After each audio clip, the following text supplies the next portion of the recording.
अस्सलामु अलैकुम वरहमतुल्लाहि वबरकातुहू। अल्हम्दुलिल्लाह नहमदुहु व नस्तईनुहु व नऊज़ु बिल्लाहि मिन शुरूरि अनफुसिना व मिन सय्यिआति अमालिना। मन यहदिहिल्लाहु फला मुदिल्ल लहु व मन युद्लिल्हु फला हादिय लहु। व नशहदु अन ला इलाहा इल्लल्लाह நஷ்ஹது அன்ன முஹம்மதன் அப்துஹு வ ரசூலுஹு அம்மா பாத். புகழ் அனைத்தும் நம்மை படைத்து பரிபாலித்து கொண்டிருக்கக்கூடிய அல்லாஹ் ஒருவனுக்கே அவனுடைய சாந்தியும் சமாதானமும் வற்றா கருணையும் நபிகள் நாயகம் ஸல்லல்லாஹு அலைஹி வஸல்லம் அவர்களின் மீது, அவர்களை பின்பற்றி வாழ்ந்த நபித்தோழர்கள் நபித்தோழியர்கள் முஸ்லிமான ஆண்கள் பெண்கள் அனைவரின் மீதும் என்றென்று நீண்டு நிலவட்டும் என்ற பிரார்த்தனையோடு, வார்த்தையில் மிக சிறந்த வார்த்தை அல்லாஹுடைய வார்த்தை என்றும், வழிமுறைகளில் மிக சிறந்த வழிமுறை நபிகள் நாயகம் ஸல்லல்லாஹு அலைஹி வஸல்லம் அவர்கள் காட்டித் தந்த வழிமுறையாகும். மார்க்கத்தில் புதிதாக நுழைவிக்கப்படும் ஒவ்வொன்றும் அனாச்சாரம் வழிகேடில் விடும் வழிகேடு நாளை நம்மை நரகத்தில் கொண்டு போய் சேர்க்கும் என்ற நபிமொழியினுடைய எச்சரிக்கையை உங்கள் மத்தியில் நினைவு கூர்ந்து இந்த உரையை ஆரம்பம் செய்கிறேன். அன்பார்ந்த அல்லாஹுவின் நல்லடியார்களே, அல்லாஹுடைய பேரருளால் இஸ்லாமிய மார்க்கத்தை நாம் எல்லாம் ஏற்றுக்கொண்டு அதன் அடிப்படையில் உலகத்தில் நாம் பயணித்து கொண்டிருக்கிறோம். அல்ஹம்துலில்லாஹ்.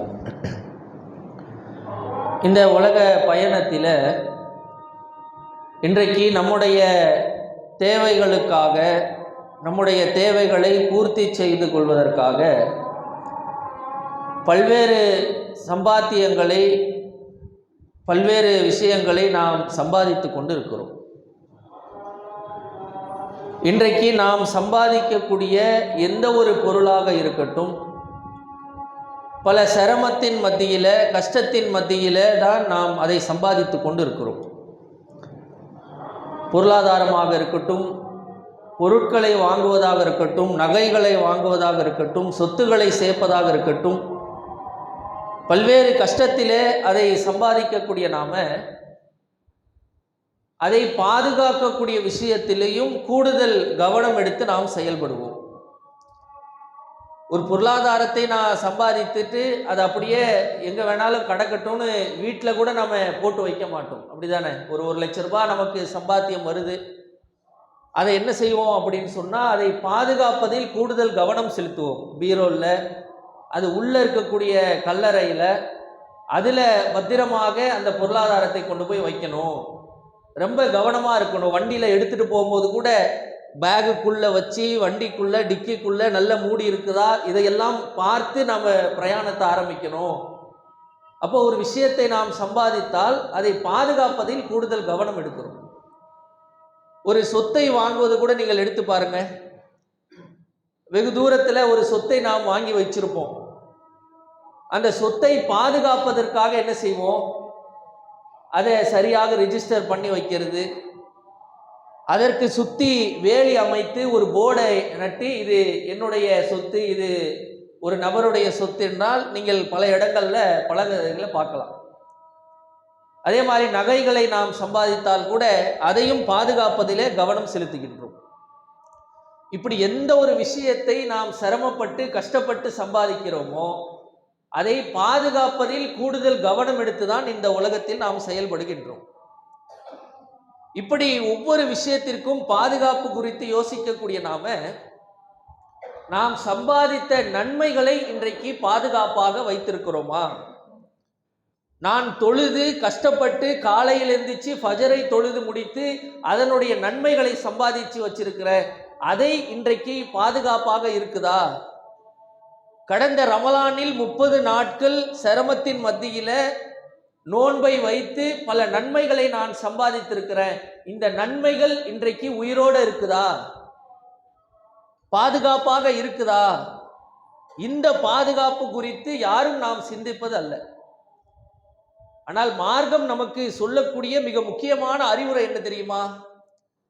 நன்மையை சம்பாதிக்கிறதுல நீங்க எவ்வளவு கவனம் செலுத்துகிறீர்களோ அதைவிட அந்த நன்மையை பாதுகாப்பதில் கூடுதல் கவனம் செலுத்த வேண்டும். அந்த நன்மை மறுமையில் பலனளிக்கக்கூடிய வகையில பத்திரமாக பாதுகாப்பாக வைப்பதில ரொம்ப கவனமாக இருக்க வேண்டும் என்ற ஒரு எச்சரிக்கையை மார்க்கம் நமக்கு செய்யுது.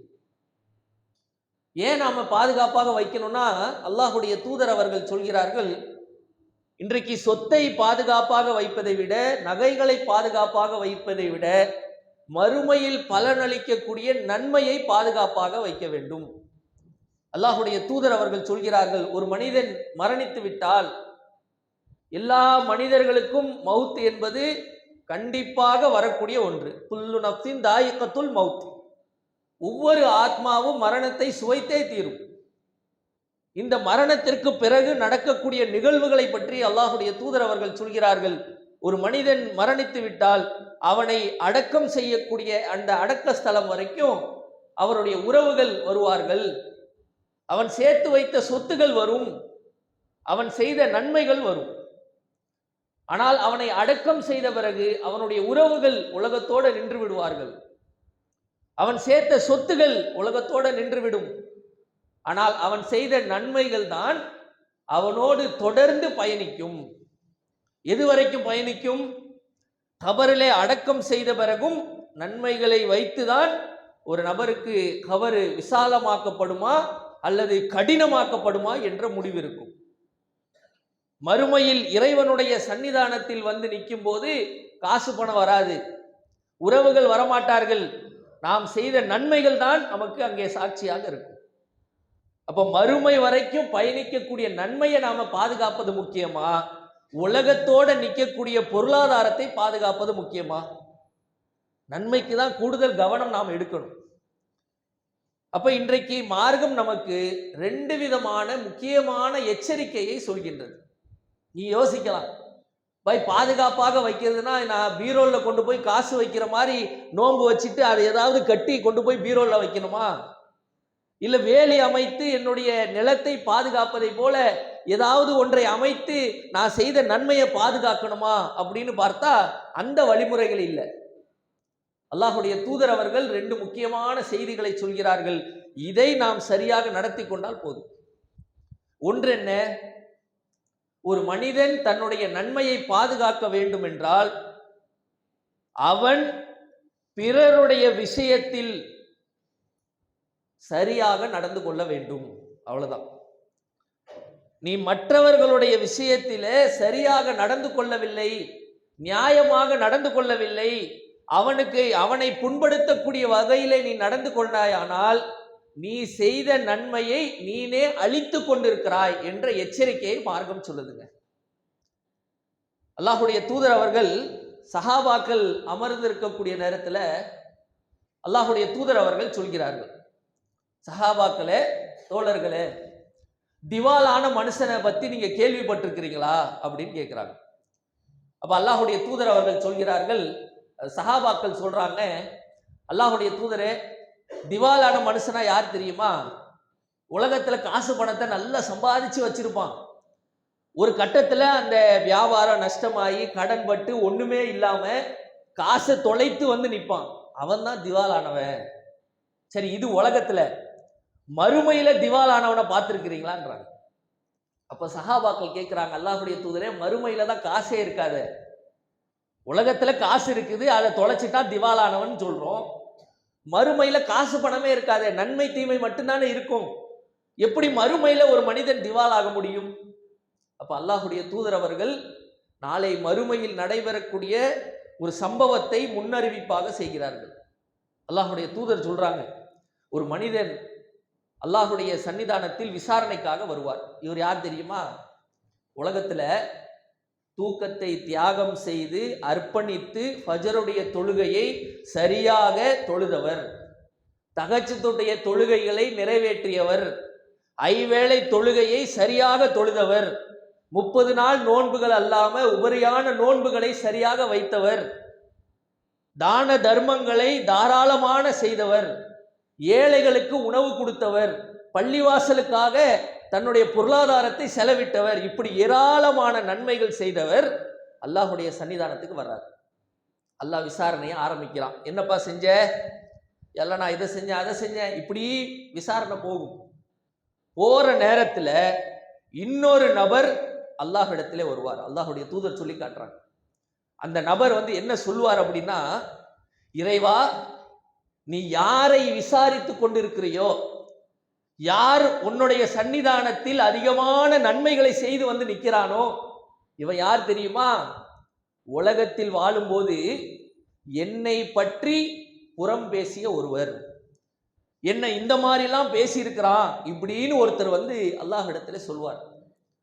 அல்லாஹ் என்ன செய்வான்? அந்த இடத்துல நீதியாக நடக்க வேண்டும் என்று சொல்லி, அடே உனக்கு ஏற்பட்ட அநீதிக்கு இவன் எடுத்துட்டு வந்த நன்மைகள்ல கொஞ்சம் இந்தா பிடிச்சிக்க அனுப்பி வச்சிருவான். அடுத்த இன்னொருத்தர் வருவார். இறைவா, இவன் என் மேல அவதூறு பேசுனா, அப்படியாடா செஞ்ச, இந்தா நன்மையை கொஞ்சம் கொடு, இந்தா போயிட்டு வா. எல்லாம் இவன் நான் கொடுத்த கடனை திருப்பி கொடுக்காம என்னை நாளாக அலக்களித்து என்னை நோவினை செய்தான் அப்படின்னு ஒருத்தன் வருவான். அப்படியாடா செஞ்ச, இந்தா புடி, நன்மையை புடி, போயிட்டு வா. இப்படி ஒவ்வொருத்தராக அல்லாஹ்விடத்தில் முறையிடுவார்கள். இவன் சேர்த்து வைத்த நன்மையை கொஞ்சம் கொஞ்சமாக அல்லாஹ் பிரித்து கொடுத்துருவான். கடைசியா ஒண்ணுமே இருக்காதுங்க. கடைசியாக சில நபர்கள் வருவார்கள். இறைவா, என்னை இப்படி பண்ணா அப்படி பண்ணா, எதையாவது ஒன்று சொல்வார்கள். அப்ப அல்லாஹ் மலக்குமார்கள்ட்ட கேட்பான், எப்பா அவங்கிட்ட ஏதாவது நன்மை இருக்குதா? ஒருத்தன் நிக்கிறான், உலகத்துல பாதிப்படைஞ்சிட்டேன்னு சொல்றான், நியாயமா தான் இருக்குது, அவங்கிட்ட ஏதாவது நன்மை இருந்தா கொஞ்சம் அள்ளி கொடுங்க பானுவோம். அதற்கு மலக்குமார்கள் சொல்வார்களாம், இறைவா, நன்மைகள் செய்து நன்மைகள் குவிந்து கொண்டு உன்னிடத்திலே வந்தவன் இன்றைக்கு நன்மைகளை அழித்து கொண்டு நிற்கிறான். நன்மைகள் மொத்தம் முடிஞ்சு போச்சு, எதுவும் கிடையாது. அல்லாஹ் அந்த இடத்துல நீதியாக நடக்கக்கூடியவன். அல்லாஹ் என்ன செய்வான் தெரியுமா? பாதிக்கப்பட்டவனுடைய தீமையை எடுத்து, இந்த நபர் யார் துரோகம் செய்தார்களோ, யார் புறம் பேசினானோ அவனிடத்திலே அல்லாஹ் கொடுத்து விட்டு சொல்வான், மலக்குமார்களுக்கு இறைவன் கட்டளையிடுவான், இவனை நரகத்தில் தள்ளுங்கள். யாருங்க? உலகத்துல நோன்பு வச்சவன், உலகத்துல ஐவேளை தொழுகை சரியா தொழுதவன், ஃபஜருடைய தொழுகை சரியா நிறைவேற்றியவன், தான தர்மங்களை செய்தவன், இப்படி ஏராளமான நன்மைகள் செய்தவனுடைய நிலைமை என்ன தெரியுமா? நரகவாசி என்று அல்லாஹ்வுடைய தூதர் அவர்கள் சொல்கிறார்கள். சொல்லிட்டு சொல்றாங்க, இவன் தாண்டா திவாலானவன். அடே, உலகத்துல காசு பணம் போனவன்லாம் திவாலானவன் கிடையாது, அது உலகத்தோட முடியறது. உண்மையிலேயே திவாலானவன் யார் தெரியுமா? தான் சம்பாதித்த நன்மையை மறுமையில் அழித்துக் கொள்ளக்கூடியவன். ஒரு கடுமையான எச்சரிக்கை செய்கிறார்கள். உங்கள் நன்மைகள் உங்களுடைய நாவுகளால் அழித்துவிடும் என்று எச்சரிக்கை அல்லாஹ்வுடைய தூதர் அவர்கள் செய்கிறார்கள். இன்றைக்கு அந்த எச்சரிக்கை நாம் எல்லாம் உள்ளத்திலே ஆழமாக பதிந்து கொள்ள வேண்டும். இன்றைக்கு நோன்பு வைக்கிறோம், தொழுகிறோம், ஜகாத்து கொடுக்கிறோம், தர்மங்களை செய்கிறோம், ஹஜ்ஜிக்கு போறோம், உம்ராக்கு போறோம், ஏராளமான நன்மைகளை சம்பாதிக்கிறோம். ஆனால் அந்த நன்மைகள் நீங்கள் பேசக்கூடிய புறத்தின் மூலமாக அழிக்கப்பட்டு கொண்டிருக்கு. நாம் பேசக்கூடிய அவதூறின் மூலமாக அழிக்கப்பட்டு கொண்டிருக்கு. சாதாரணமா நினைச்சிடக்கூடாது. இன்றைக்கு சர்வ சாதாரணமாக நடைபெறக்கூடிய விஷயங்கள் எடுத்து பாருங்க. காலையில எந்திரிச்சு ஃபஜர் தொழு வந்துருவாங்க.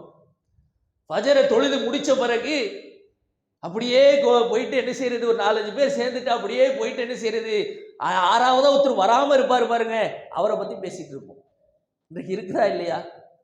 நம்முடைய பொழுதுபோக்கு இன்றைக்கு என்ன தெரியுமா? சர்வ சாதாரணமாக மற்றவர்களை பற்றி பேசக்கூடிய விஷயத்தில் பொழுதுபோக்கு என்று நினைக்கிறோம்.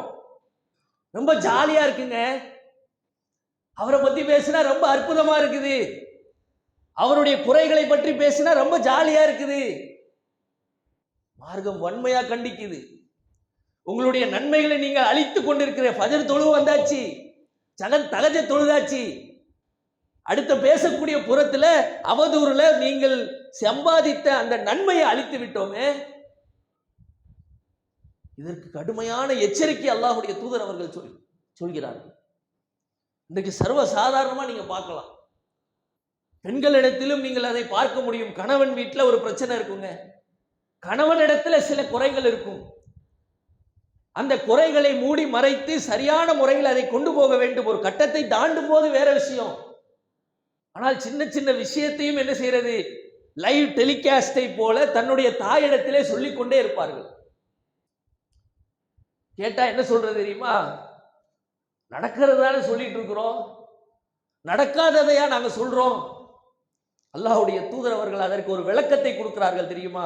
ஒரு மனிதன் ஒரு தவறை செய்கிறான், நடந்த விஷயம் தான், அதை பத்தி அவன் இல்லாதப்ப பேசாதன்றாங்க. அதுதான் புறம் பேசுறது, அவதூறு புறம் பேசுறதுன்னு அர்த்தம்.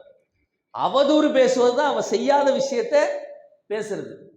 செஞ்ச விஷயத்த கூட பேசக்கூடாதுன்னு அல்லாஹ்வுடைய தூதர் சொல்றாங்க. அந்த சபையில இல்லையா, அவங்க கண் முன்னாடி இல்லையா? ஒரு மூமினுக்கு உண்மையான அழகு என்னங்க, ஒருத்தன் தவறிழைத்து விட்டால் அந்த தவறை தனிப்பட்ட முறையில் அவனுக்கு சுட்டி காட்டுவது தானே. இன்றைக்கு 4 பேர் சேர்ந்துட்டு அவர் செய்த குறையை பற்றி பேசிவிட்டால் அந்த குறை நீங்கி விட்டதா, அது தீண்டு விட்டதா? எது நடக்க போறதும் கிடையாது. ஆனால் இன்றைக்கு சர்வ சாதாரணமாக நாம் அதில் ஈடுபட்டு கொண்டிருக்கிறோம். மற்றவர்களை நோவினை செய்யக்கூடிய விஷயங்கள் சிந்திச்சு பாருங்க. அரபில ஹதீஸ் கிடையாது, அரபில ஒரு பண்டிதர்கள் சொல்வார்கள், அன்றைய காலத்தில் ஒரு மனிதனுடைய பேச்சுக்கு உதாரணமாக என்ன சொல்வார்கள் என்றால், அவனுடைய சொல் என்பது அவன் துப்பக்கூடிய எச்சை போல என்று சொல்வார்கள். ஏன் தெரியுமா அந்த உதாரணத்தை சொல்றாங்க? எச்சு ஒரு தடவை துப்பினா திருப்பி முழுக முடியாது, அது மாதிரிதான் சொல். ஒரு வார்த்தையை நாம் பேசிவிட்டோம் என்றால் அந்த வார்த்தையை திரும்பி நம்மால் எடுத்துக்கொள்ள முடியாது. அப்போ பேச்சில் ரொம்ப கவனமாக இருக்கணும். இன்றைக்கு சர்வ சாதாரணமா நம்ம ஆட்கள் இருக்கும் போதே நம்ம எப்படி பேசிப்போம் தெரியுமா? ஒரு ஏளனமாக அவரை கிண்டல் கேலி செய்வதை போல நம்முடைய பேச்சுகள் இருக்கு. அதிலே அவர் மனது புண்படுதா என்று பார்த்திருக்கிறோமா? அவர் வருத்தப்படுறாரா என்று யோசித்திருக்கிறோமா? நாம் பேசக்கூடிய சொல் அவரை பாதிக்குமே என்ற சிந்தனை நம் உள்ளத்துல வந்திருக்குதா? அதை பத்தி கவலை இல்லைங்க. நான் அவரை பத்தி பேசினா ஒரு 2 காமெடி போட்டா எனக்கு சந்தோஷம். அவரை பத்தி கொஞ்சம் ஏளனமா அப்படியே காமெடி பேட்டினா என்ன ஒரு நல்ல ஒரு காமெடின்னு நினைப்பாங்க. இப்படின்ற ஒரு சிந்தனையில அவர் இருக்கும் போது கூட அவரை புண்படுத்தக்கூடிய வகையில் பேசக்கூடியவங்க இருக்கிறோமா இல்லையா? இதெல்லாம் மார்க்கம் கடுமையாக எச்சரிக்குது. ஏன்? நீ செஞ்ச நன்மையை நீ அழிச்சிட்டு இருக்கிறப்பா. கஷ்டப்பட்டு நோன்பு வைக்கிற, கஷ்டப்பட்டு தர்மத்தை கொடுக்கிற, கஷ்டப்பட்டு ஜக்காத்தை கொடுக்கிற, இதெல்லாம் ஓ நாவனாலேயே நீ அழிச்சிட்டு இருக்கிற என்று அல்லாஹ்வுடைய தூதர் அவர்கள் எச்சரிக்கிறார்கள். இன்றைக்கு கடனுடைய விஷயத்தை எடுத்து பாருங்க. இன்றைக்கு கடனை வாங்கும் போது நாம அவர் பின்னாடி போவோம், கடனை திருப்பி வாங்குறதுக்கு அவர் நம்ம பின்னாடி ஓடி வருவார். அதான் நிலைமை. இன்றைக்கு எல்லோரும் தேவைகளுக்காக கடன் வாங்குகின்றோம். கடன் வாங்குவதை மார்க்கம் ஹராம் என்று சொல்லவில்லை, தவிர்க்க சொல்கின்றது. ஆனால் நம்முடைய தேவைகள் இருக்கு, வாங்கக்கூடிய சூழ்நிலைகள் இருக்கு, அதை வாங்குற சூழ்நிலையும் ஏற்படுது. அதை திரும்பி கொடுக்கிற நேரத்தில் மார்க்கம் சொன்ன அடிப்படையில் நாம் நடந்து கொள்கிறோமா, அல்லது அவர் ஏண்டா இவனுக்கு கடன் கொடுத்தோம் என்று நினைப்பதை போல நடந்து கொள்கின்றோமா? சிந்திச்சு பாருங்க. பாய் 10ஆம் தேதி நான் கடனை கொடுத்துட்றேன் பாய், 10ஆம் தேதி பார்த்தா இவர் போனே எடுக்க மாட்டார். 11 ஆகும், 12 ஆகும், 15 ஆகும். அவருக்கு ஒரு தேவை இருக்கும். ஒரு கட்டத்தில் அவர் என்ன ஆயிடுவார்னா, இனிமே யாருக்குமே கடன் கொடுக்க கூடாதுன்னு ஒரு முடிவுக்கே வந்துருவாருங்க. அந்த மாதிரி நிலைமைகள் இருக்கு. ஒருத்தருக்கு கொடுத்து ஒரு பாதிப்புள்ளா இருப்பாரு. அவருடைய யோசனை என்ன ஆயிரும்னா, இனிமே எவனுக்கும் கடன் கொடுக்க கூடாதா, எவன் கஷ்டப்பட்டாலும் பரவாயில்ல என்ற சிந்தனைக்கு அவரை உண்டாக்குகிறோம். காரணம் என்ன தெரியுமா? நாம் அந்த கடனை அழகிய முறையில் கொடுக்கல. மார்க்கம் சரியான ஒரு அறிவுரை சொல்லுது, நீங்கள் கடன் வாங்கினால் அதை அழகிய முறையில் திரும்பி கொடுங்க. 10ஆம் தேதி கொடுக்க முடியலையா, பிரச்சனை இல்லை, 9ஆம் தேதி போன் பண்ணி சொல்லுங்க, அல்லாஹ்வுக்காக மன்னிச்சிருங்க, 10ஆம் தேதி கொடுக்குறேன்னு சொன்ன, கொடுக்க முடியாத சூழ்நிலை வந்துருச்சு, மனம் பொறுத்துக்குங்க, ஒரு 2 நாள் பொறுங்க, 3 நாள் பொறுங்க. இந்த வார்த்தை ஒரு மூமினுடைய வாயிலிருந்து வரணும். இன்னைக்கு நாம என்ன நினைக்கிறோம்? அவன் என்னட்டு போனா போயிட்டு போறான், நம்ம பாட்டு என்ன செய்வோம்? கடனை வாங்கிட்டு ஒரு 10 நாள் ஆனாலும் சரி, 20 நாள் ஆனாலும் சரி, கடைசியில் போய் மன்னிச்சிங்கன்னு கொடுத்துருவோம், இப்படின்னு நினைக்கிறோமா நம்ம? அவனுடைய உள்ளம் பாதிக்கப்படக்கூடிய ஒவ்வொரு நொடியும் நம்முடைய நன்மைகள் அழிக்கப்படுது என்ற சிந்தனை நமக்கு வரணும். இது மார்க்கம் ரொம்ப நம்மை வலியுறுத்தக்கூடிய ஒன்றாக இருக்கு. இது ஒரு விஷயம், மற்றவர்களிடத்தில் நடந்து கொள்வது. ரெண்டாவது என்ன தெரியுமா? திருமறை குர்ஆன் சூரத்துல் பக்ராவில் இறைவன் சொல்லி காட்டுறான்.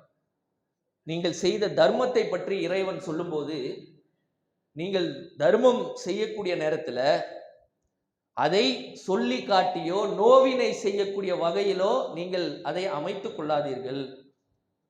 ஒரு தர்மத்தை கொடுத்துட்டு அதை சொல்லி காட்டுறது, அதை நான் தான் செய்தது என்பதை போல மற்றவர்களை கொடுத்தவனிடத்துல நோவினைப்படுத்துவது, இது மாதிரி காரியத்தை நீங்கள் செய்து விடாதீர்கள். அப்படி நீங்கள் செய்தீர்கள் என்றால் உங்களுக்கு உதாரணம் என்ன தெரியுமா? வழுக்கு பாறையை போல நீங்கள் மாறிவிடுவீர்கள். வழுக்கு பாறையில மண் படிந்திருந்தால் எப்படி இருக்கும்? மண் என்பது நாம் செய்த நன்மைகள், இறைவன் சொல்லி காட்டுறான். நம்ம வழுக்கு பாருங்க, தொழுகை நோன்பு எல்லாத்தையும் வச்சு நம்ம நன்மையை சம்பாதிக்கிறோம். வழுக்கு பாறையில மண் வந்து உட்கார்ந்துருச்சு. அல்லாஹ் சொல்றான், ஒரு பெரும் மழையின் மூலமாக அந்த மண்ணை நாம் அழித்து விடுவோம், நம்ம நன்மையை அழிச்சிருவோம்னு அல்லாஹ் சொல்றான். கடைசியில வழுக்கு பாறையாக தான் இருப்ப, நீ சேர்த்த நன்மை எதுவுமே இருக்காது என்று இறைவன் சொல்றான். அப்போ ஒன்று மற்றவர்கள் விஷயத்துல சரியாக நடந்து கொள்வது, இன்னொன்று நாம் செய்த நன்மையில் செஞ்சிட்டோமா முடிஞ்சு போச்சு. 10,000 ரூபாய் கொடுத்துட்டோங்க, அதை பத்தி நம்ம காசே கிடையாது, அது நான் தர்மம் பண்ணிட்டேன், ஏன் ஹக்கு முடிஞ்சிருச்சு, அது எப்படி போனாலும் சரி, அதை பற்றி நாம் கவலை கொள்ளக்கூடாது. ஆனால் இன்றைக்கு நிலைமை என்னன்னா, உறவுகள் மத்தியில பொருளாதாரத்தை கொடுக்கல் வாங்கல் என்பது இயல்பாக ஒன்று. அதுவும் தம்பி கஷ்டப்படுவான், சின்ன வயசுல கஷ்டப்பட்டுட்டு இருந்திருப்பான், அவனுக்கு பொருளாதாரத்தை கொடுத்து நாம உதவி இருப்போம். அவன் பிள்ளைகள் குடும்ப குட்டின்னு வந்த பிறகு குடும்பத்துல ஒரு சின்ன பிரச்சனை வரும் அண்ணன் தம்பிக்கு. வந்த பிறகு இவர் வாயிலிருந்து வர முதல் வார்த்தை என்ன தெரியுமா? ஏன் காசை வச்சுதானடா இத்தனை வருஷமா வாழ்ந்தன்றார். முடிஞ்சு போச்சு, அதோட அவர் நன்மை அழிஞ்சிருச்சு. இன்னைக்கு எவ்வளவு உறவுகளுக்கு கொடுக்கிறோம், அவர்கள் நம்மோடு உறவாடவில்லை என்றால் கூட அதை பற்றி நம்ம பேசவே கூடாது. சின்ன சண்டை வருங்க, அடே ஏன் காசு இல்லாம இந்த கடையை நீ வச்சிருப்பியான்றார். அடே நான் கொடுத்த பொருளாதாரம் ஒரு முதலீடு இல்லாம நீ இந்த அளவுக்கு வந்திருக்க முடியுமா அப்படின்னு ஒரு வார்த்தை வந்துச்சுன்னு வச்சுக்கங்களேன், நாம பல லட்சங்கள் கொடுத்திருந்தாலும் அல்லாஹ் அழிச்சிருவோம், ஒண்ணுக்கும் பிரயோஜனம் கிடையாது. அப்ப இதையும் அல்லாஹ்வுடைய தூதர் அவர்கள் நமக்கு எச்சரிக்கை செய்கின்றார்கள். அப்ப இதையெல்லாம் நாம கவனத்தில் கொள்ளணும். பாதுகாப்பது என்றால் ஒரு பெட்டியில வச்சு பாதுகாப்பதல்ல, நம்முடைய செயல்பாட்டின் மூலமாக நம்முடைய நன்மைகளை பாதுகாத்துக் கொள்ள வேண்டும். மற்றவர்கள் விஷயத்தில் சரியாக நடந்து கொள்ள வேண்டும். சரி பாய், நான் இது வரைக்கும் ஏதோ சின்ன சின்ன தவறு பண்ணியிருக்கிறேன், இனிமேல் நாம கரெக்டா இருப்பேன். ஆனா பண்ணதுக்கு என்ன பரிகாரம்? ஒருத்தர் நான் திட்டி இருக்கனே, அதுக்கு என்ன பரிகாரம்? அதற்கு அல்லாஹ்வுடைய தூதர் அவர்கள் சொல்றாங்க, நாளை மறுமையில இணை வைப்பு அல்லாத சின்ன சின்ன பாவங்கள், இறைவனுக்காக செய்யக்கூடிய பாவங்கள் இருக்குல்ல, அது அல்லாஹ் நாட்னா மன்னிப்பான். தொழுகையில குறைபாடா, அல்லாஹ் என்ன செய்வான், இவன் ஏதாவது பண்ணியிருக்கானப்பா, சுன்னத் தொழுதுருக்கிறான், தான் இதை வச்சு சொர்க்கத்துக்கு அனுப்பு, இப்படி அல்லாஹ் ஈடுகட்டுவான். அல்லாஹ்வுடைய தூதர் எச்சரிக்கிறாங்க, பிறருக்கு செய்த துரோகத்தை அந்த மனிதன் மன்னிக்காத வரை அல்லாஹ் மன்னிக்க மாட்டான்.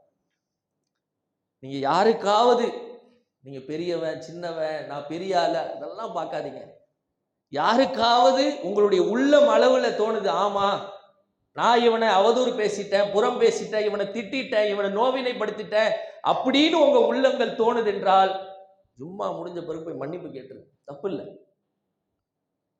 கண்டிப்பா கேட்கணும். அது தம்பியா இருந்தாலும் சரி, அண்ணனா இருந்தாலும் சரி, உறவாக இருந்தாலும் சரி, சகோதரனாக இருந்தாலும் சரி, அவனிடத்துல சென்று நீங்கள் மன்னிப்பு கேட்டு விடுங்கள். எப்பா மன்னிச்சுக்கப்பா, ஒரு நாள் நான் தெரியாம உன்னை அடிச்சிட்டேன், தெரியாம பேசிட்டேன், தெரியாம நோவினை படிச்சுட்டேன், அல்லாஹ்விடத்துல வந்து நீ முறையிடாத, என் நன்மையை நீ அழிச்சிடாத, உலகத்துல நான் உன்கிட்ட மன்னிப்பு கேட்டிருக்கிறேன் என்று நாம் கேட்க வேண்டும் என்று மார்க்கம் வலியுறுத்து. இப்ப இதையும் நாம் உள்ளத்திலே கவனத்திலே கொண்டு, நாம் எந்த நன்மை சம்பாதிக்கிறோமோ அது சம்பாதிப்பது மட்டும் முக்கியம் அல்ல, அதை நம்முடைய நாவுகளால் செயல்பாட்டினால் பிறருக்கு துரோகம் இழைக்காத வகையில் நடந்து கொண்டு பாதுகாப்பாக வைப்பதும் மிக முக்கியமானது என்பதை நாம் உணர்ந்து கொள்ள வேண்டும். அப்படிப்பட்ட ஒரு வாழ்க்கை பயணத்தை இறைவன் நமக்கு அருள் செய்ய வேண்டும் என்ற பிரார்த்தனையோடு இந்த முதல் உரையை நிறைவு செய்கிறேன். அஸ்ஸலாமு அலைக்கும் வரஹ்மத்துல்லாஹி. அஸ்ஸலாமு அலைக்கும் வரஹ்மத்துல்லாஹி வபரகாத்துஹு. அன்பார்ந்த அல்லாஹுவின் நல்லடியார்களே, அல்லாஹுடைய பேரருளால் இன்றைக்கு இந்த மார்க்கத்தை நாம் எல்லாம் ஏற்றுக்கொண்டு பயணித்து கொண்டிருக்கிறோம். இந்த மார்க்கத்தினுடைய மிக முக்கியமான ஒரு அறிவுரையை அல்லாஹுடைய தூதர் அவர்கள் சொல்கிறார்கள். அத்தீனு அன்னசியா. இஸ்லாம் என்றாலே பிறருடைய நலத்தை நாட வேண்டும் என்று சொல்லக்கூடியதை பார்க்கிறோம். இப்போ பிறருடைய நலத்தை நாடக்கூடிய ஏராளமான காரியங்களை நாம் செய்து கொண்டிருந்தாலும் இன்றைக்கு நாட்டினுடைய அந்த நடைமுறைக்கு மிக தேவையான ஒரு பிறர் நலம் நாடக்கூடிய ஒரு விஷயம் என்றால் கல்வியில் நாம் முன்னேறி நம்முடைய சமுதாயத்தை காக்கக்கூடிய வகையில் நம்முடைய பிள்ளைகள் மாற வேண்டும். ஏன்னா இன்றைக்கு பொதுவாக நம்முடைய சமுதாயத்தில் இருக்கக்கூடிய ஒரு பழக்கம் என்ன அப்படின்னா, ஒரு 10வது 12வது முடித்து விட்டால் விசா அடித்து சவுதி, கத்தார், குவைத்து இப்படின்னு நாம் போய் நம்முடைய செல்வம், நம்முடைய சம்பாத்தியம், நம்முடைய வாழ்க்கை என்று போய் கொண்டிருக்கிறோம். ஆனால் பிறர் நலம் நாட வேண்டும் என்ற ஒன்று கல்வியின் மூலமாகவும் இருக்க வேண்டும். ஏன்னா இன்றைக்கு நாட்டில் நடக்கக்கூடிய விஷயங்கள் எல்லாம் நீங்கள் எடுத்து பார்த்தீங்கன்னா, நமக்கென்று ஸ்காலர்ஷிப்லாம் கொடுத்துட்டு இருந்தாங்க. இன்றைக்கு அதெல்லாம் அறவே குறைந்து விட்டது. முஸ்லிம்களுக்கென்று ஸ்காலர்ஷிப் இருந்துச்சு, மெரிட்டு மூலமாக வழங்கப்படக்கூடிய ஸ்காலர்ஷிப்புகள் இருந்துச்சு. அதையெல்லாம் இன்றைக்கு கொஞ்சம் கொஞ்சமாக நீக்கிவிட்டு அழித்து விட்டார்கள்.